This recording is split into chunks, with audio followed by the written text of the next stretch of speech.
So in this video, I am going to try and break down the mixing and mastering in the song All We Know by Paramore. I'm going to try and compare it to a similar sounding song that I have recorded in the studio previously. That being Weak by Skunky Nancy. Okay, so I think I'll start off with playing a bit of the track All We Know to start off with. So we go, so you can get a feel of the track. We tried so hard to understand, but we can't.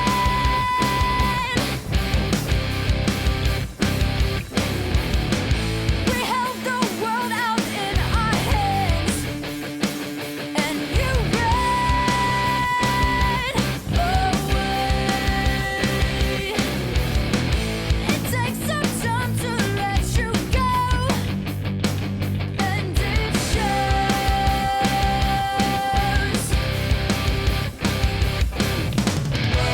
'Cause all we know is falling, it falls. And remember, 'cause I know that we won't forget it all. Okay, so as you hear, that's the track. What I was going to talk about to begin with was the drums. As you can hear, the drums sound very, very crisp, and they've been like heavily compressed. But with this track, you can hear that they do sound very alike, like it's been like used like a drum replacement, hardware software. So where they sample one of the some of their drum takes and then use the best one, so they sound in like unison. You can hear like snares. I can hear snares on that, and there's like very little reverb on that. It's just trails off slightly and sound very clean and very, very bright. If we go further on in the track, there is a breakdown in the song where it's heavily reverbed with vocal and drum take. So if we just listen to that part, like here.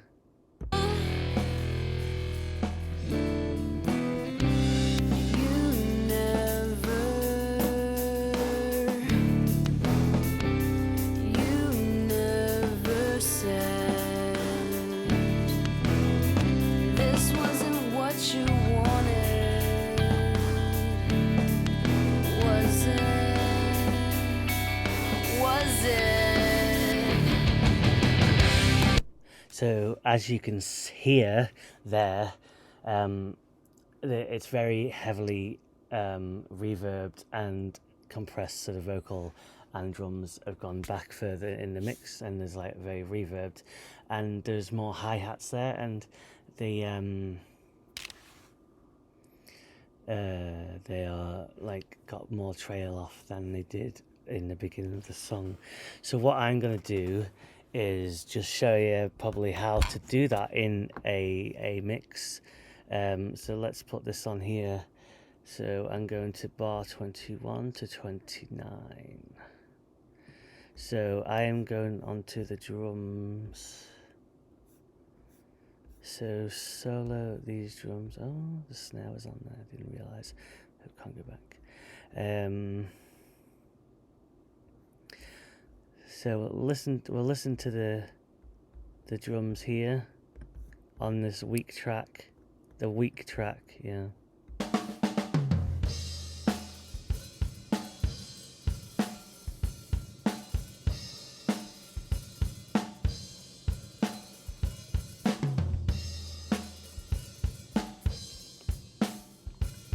So as you can see here,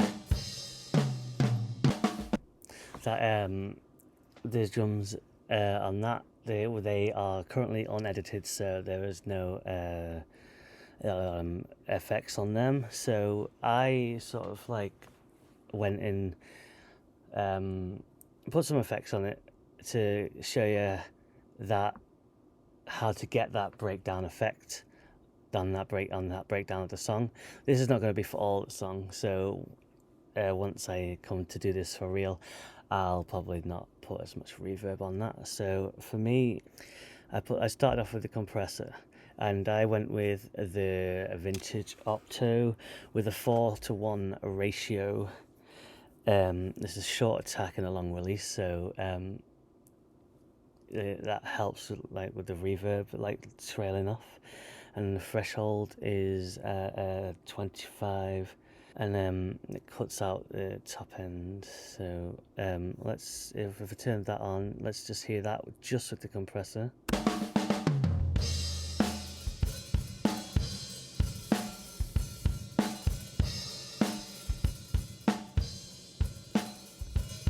And so you can hear the high end more, but obviously it's not just about the compressor in this part. So I added an EQ to that where there we go. So I EQ'd out the top end, so then we're losing the hi-hat. So let's listen to that. See, so now it gets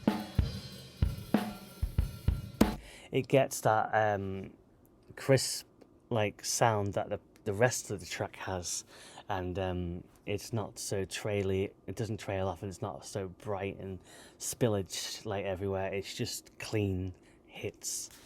And then that's what it would sound like for the most of the track, but we're going for the breakdown, so we'll just add a lot of reverb like that. So I am reverb, so go to the chroma verb, added that, and that's what it sounds like.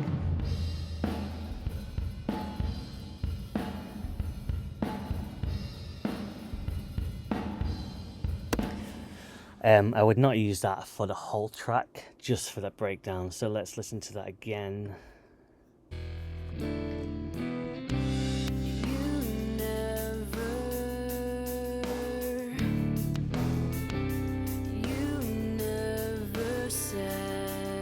So if I stop that, solo that, go back to drums.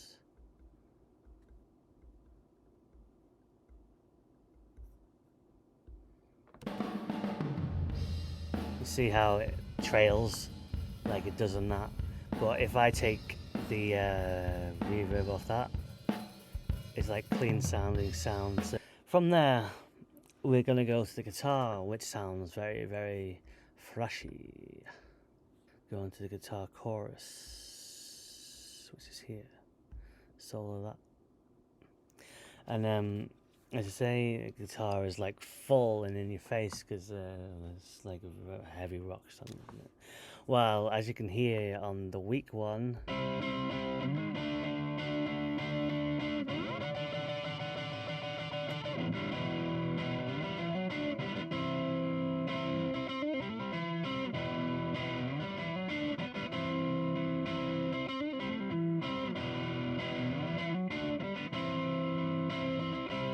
so yeah, that is not as heavy and thrashy as the Paramore, but we can probably get a sound like that if we add some compressing and EQ. So what did I do with the EQ?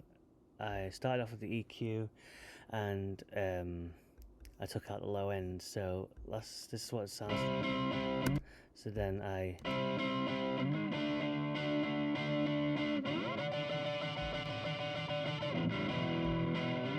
for me, it gives it focuses on the higher end, and it makes it sound better, thrashier. So then I added a compressor to that with a classic VCA compressor. I added the extra amp on that because it obviously to make it sound thrashier, to sound the extra loud gain on that. Threshold at 25, and ratio it 4:1, and that makes it sound let's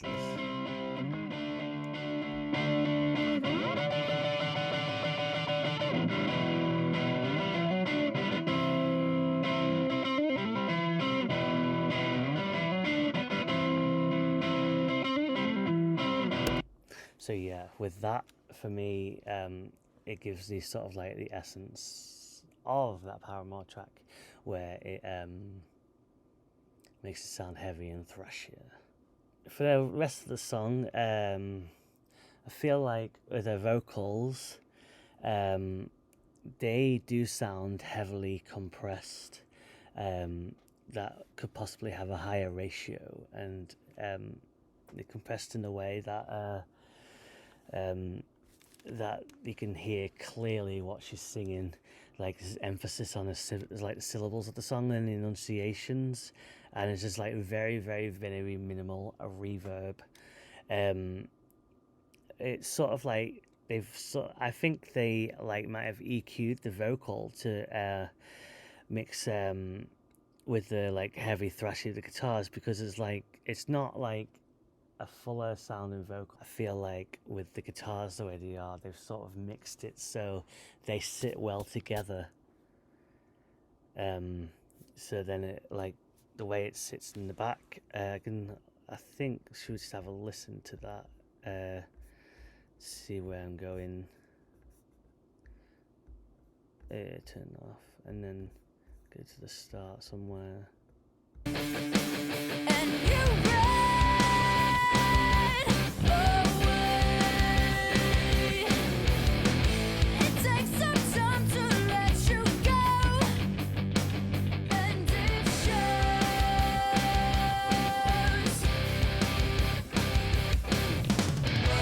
'Cause all we know. It mixes well with the rest of it, like the guitars and the bass.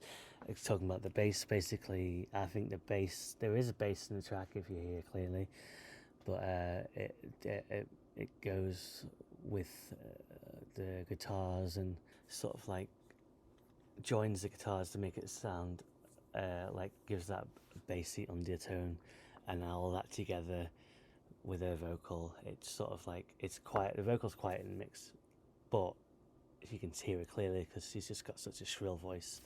And that's my video breakdown of All We Know Is by Paramore by Lee Hall. Thank you.